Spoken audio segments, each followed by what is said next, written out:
I'd like to wish each one of you good evening and happy Sabbath. My wife and I are very, very happy to have this privilege of worshiping with you in this newly formed Church of God with good leadership, good members, and everyone. So we are really happy to be here tonight. In fact, I was looking forward to being here. And just a couple of weeks ago, Mr. Edwin Joseph, member of your church, approached me and asked me if I would be willing to come and worship with you. Of course, I was happy to accept the invitation. And here we are, my wife and I, worshiping together with God's people in this beautiful place.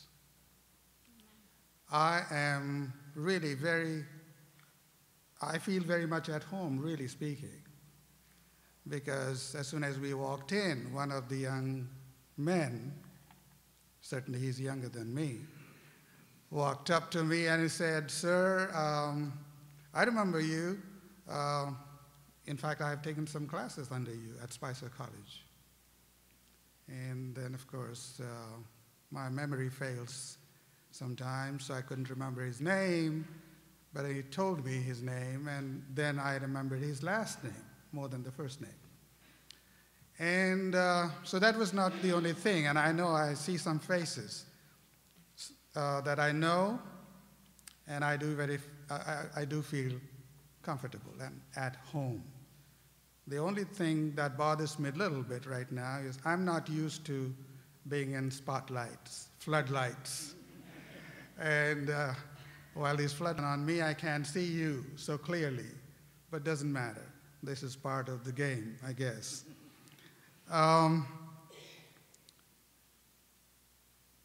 My thoughts this evening for devotion is basically based on two of my experiences that I have been through while being in this country. One of my first experiences was when we first came. That was about in 1991. We live near Langley Park. Some of you know that. And there is a Safeway, no longer there now because they've changed that to some other store.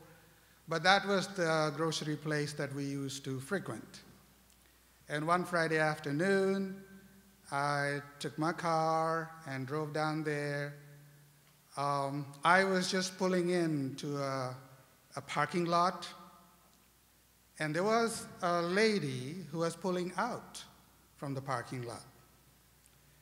And, you know, we had just come from India, and here we drive on the right side of the road. So I was legally following all the rules and regulations of the road, and I was just coming in to park. And here was this lady coming out of the parking lot, trying to go back wherever she had come from. But she was on the left side of the road. So we both were facing each other. And as soon as we came face to face, both of our cars, she kind of was waving me, "Get out of here, get out." So I said, "No, am I making some mistake?" I kind of collected myself and I said, "No, I'm on the right side of the road. So let me be right there." So, and she was very upset. I could see that she was saying things. I couldn't understand much of it, but I knew she was upset. And she wanted me to give her the way so she could go. Anyway, I decided very quickly that I was going to stay put right there because I knew legally I was correct. I was okay. Then I turned off the engine of my car. So naturally, we were not moving. Finally, she got so upset, she kind of said a few more things, but the sentence that I heard her say was, "I don't care about you. You should go back to your own country." I guess she realized that I was not from here. Not really the skin color this time. She definitely figured out that I was a foreigner.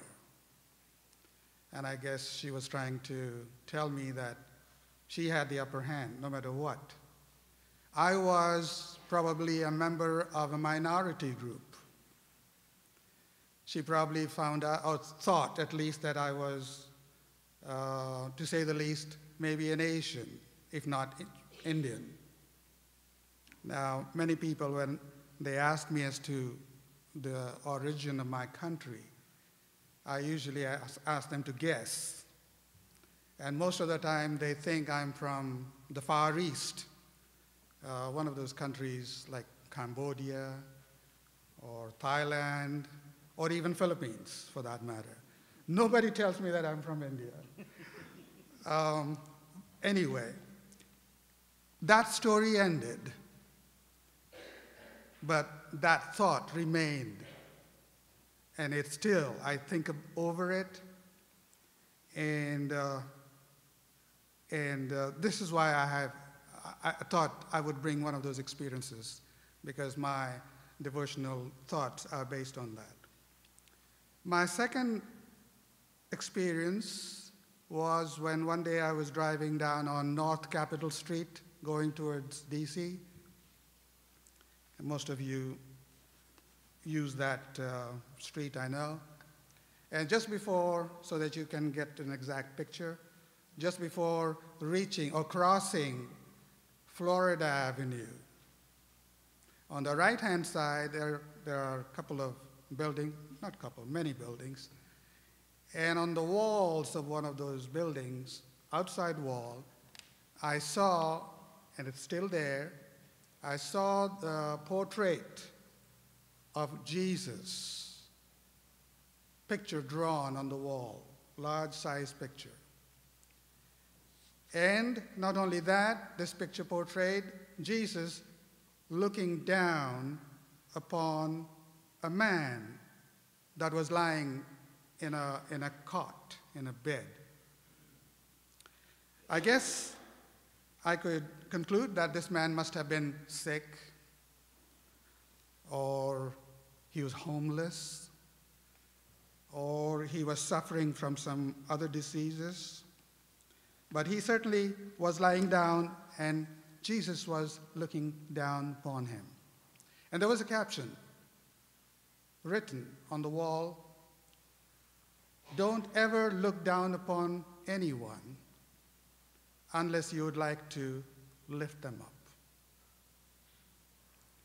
Don't look down upon anyone unless you would like to lift them up. So even this experience has stayed with me since then. And I've always wondered why people think of others the way they think. The first experience with the lady, of course, again, she was trying to say that I don't care who you are. You must be a foreigner. You must belong to a minority group. And so you are really not very significant person. Saying it in another way, you are insignificant. You are small. You're nobody. You are not of much worth. In the second experience, again, Jesus was looking down, literally, upon this person who may have been sick, or he must have been dirty, stinking. And you know, we don't like to go very close to people who stink or have some problems. Some months ago, I was attending a Vesper meeting, and the leaders were trying to show some slides